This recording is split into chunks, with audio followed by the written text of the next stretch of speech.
Alhamdulillahirabbil alamin. Puji syukur atas kehadirat Allah Subhanahu wa taala yang telah memberikan kita kesehatan dan kesempatan sehingga kita bisa melaksanakan rutinitas kita kuliah dalam kondisi online.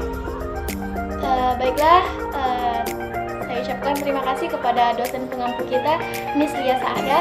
Semoga Miss selalu diberikan kesehatan dan selalu dilindungi oleh Allah Subhanahu wa taala. Baiklah, dalam kesempatan ini I'm Ulfa Rehalina Sution. I'm from State Islamic University of North Sumatra, English Education Department 5.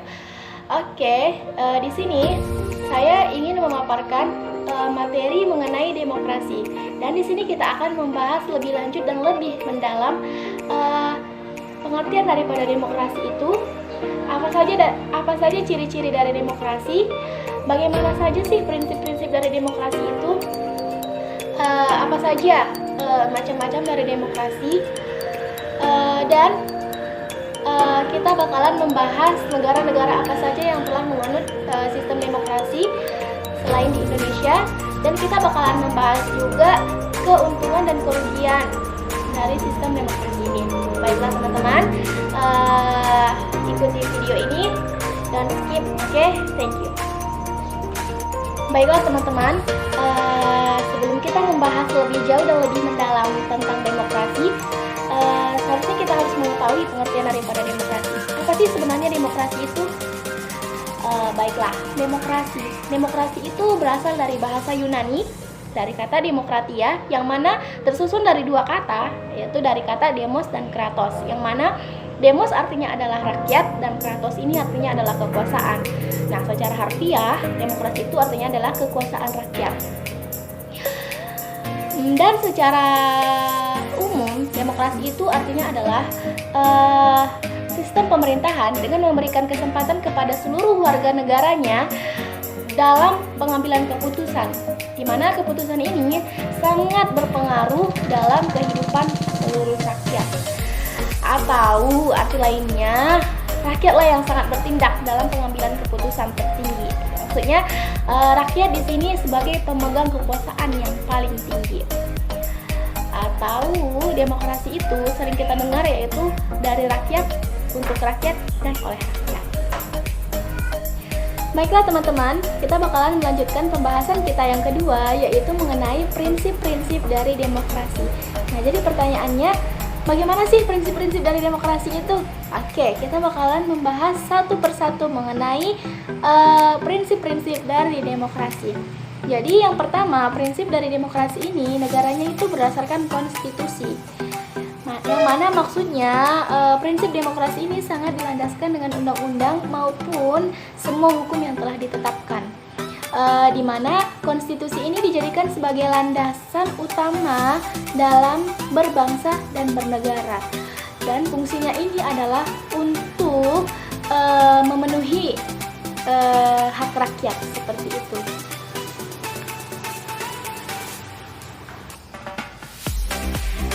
Dan yang kedua yaitu prinsip dari demokrasi itu peradilannya bebas, peradilannya tidak memihak dan bebas. Jadi pemerintahan di sini tak akan bisa campur tangan karena adanya sistem peradilan yang bebas. Dan yang ketiga adalah kebebasan berpendapat dan berserikat.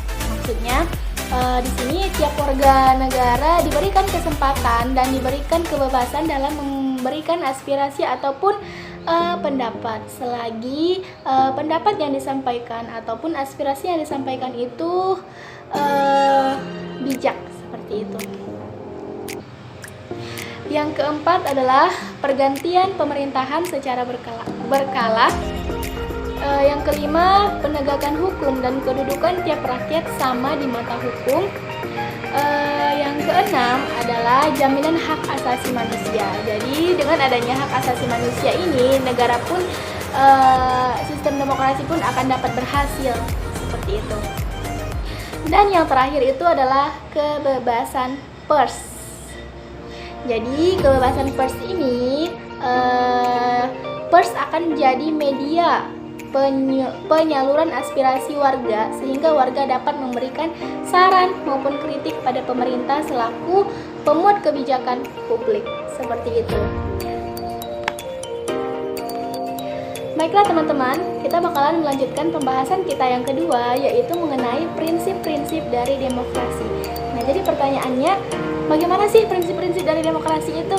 Oke, kita bakalan membahas satu persatu mengenai prinsip-prinsip dari demokrasi. Jadi yang pertama, prinsip dari demokrasi ini, negaranya itu berdasarkan konstitusi. Nah, yang mana maksudnya prinsip demokrasi ini sangat dilandaskan dengan undang-undang maupun semua hukum yang telah ditetapkan, di mana konstitusi ini dijadikan sebagai landasan utama dalam berbangsa dan bernegara, dan fungsinya ini adalah untuk memenuhi hak rakyat, seperti itu.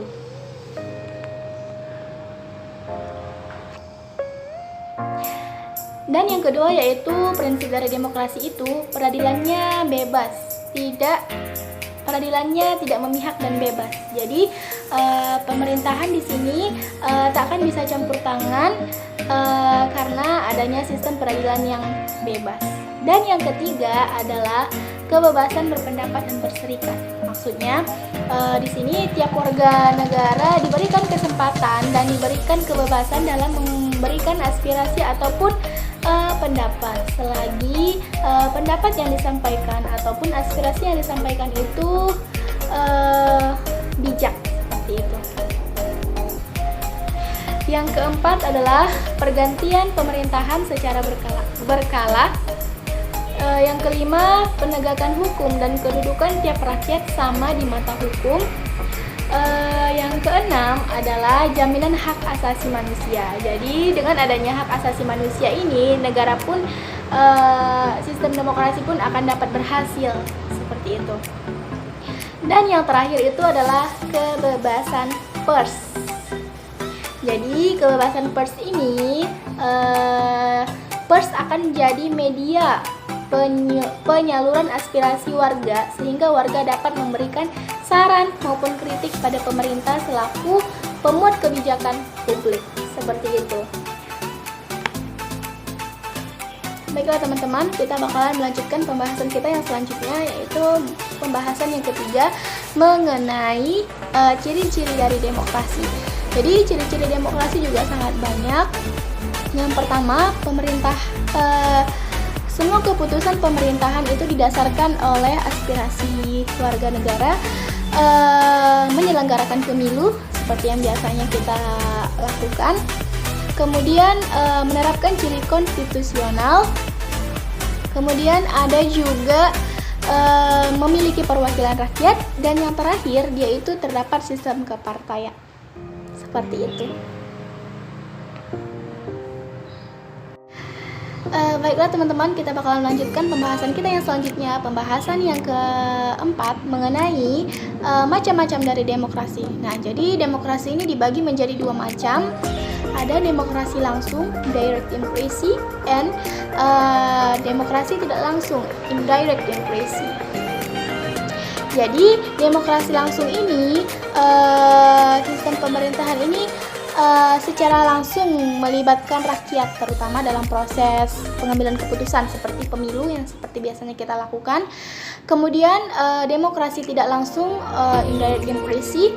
Jadi pada sistem pemerintahan ini, warga negara tidak akan terlibat secara langsung dalam tiap proses pengambilan keputusan. Contohnya keputusan yang dirumuskan serta ditetapkan wakil rakyat seperti DPRD, DPD, dan DPR, seperti itu. Dan yang menjadi pertanyaan kita sekarang adalah negara-negara apa saja sih yang menganut sistem demokrasi selain dari negara kita, negara Indonesia. Baiklah, negara-negara yang menganut sistem demokrasi ada India, ada Brazil, ada Pakistan, ada Amerika Serikat, dan ada Nigeria. Baiklah teman-teman, kita bakal melanjutkan pembahasan kita yang selanjutnya, yaitu mengenai kelebihan dan kekurangan sistem demokrasi. Nah, jadi kelebihan dari sistem demokrasi ini adalah adanya kesamaan hak yang mengakibatkan tiap masyarakat diperkenankan atau boleh untuk mengambil bagian dari bagian dalam bidang politik. Kemudian penerimaan akan suatu kekuasaan ditetapkan berdasarkan pada suara ataupun kehendak dari rakyat. Jadi sesuatu keputusan itu akan didengar oleh aspirasi dari rakyat, kehendak dari rakyat. Dan yang selanjutnya, sistem demokrasi ini juga bisa menghindari adanya monopoli kekuasaan di tangan penguasa, seperti itu. Dan kemudian yang selanjutnya, kelemahan dari demokrasi ataupun kekurangannya.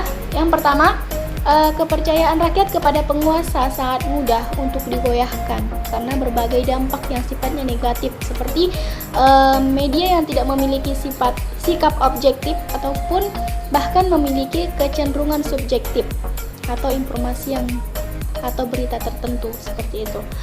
Kemudian adanya keterkaitan dengan kesamaan hak akan kerap dinilai tidak adil karena berdasarkan kepada pendapat para ahli bahwa tiap orang mempunyai pemahaman politik yang beragam, alias tidak bisa sama persis, seperti itu. Dan yang selanjutnya, kekurangannya, konsentrasi atau fokus dari pemerintah yang sedang menjabat menjadi berkurang dikarenakan mendekati pemilihan umum yang akan datang, seperti itu.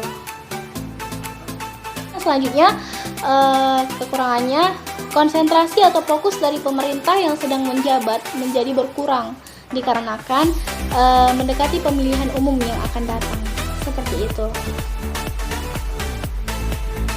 Baiklah teman-teman, cukup sekian dari saya pembahasan mengenai materi demokrasi.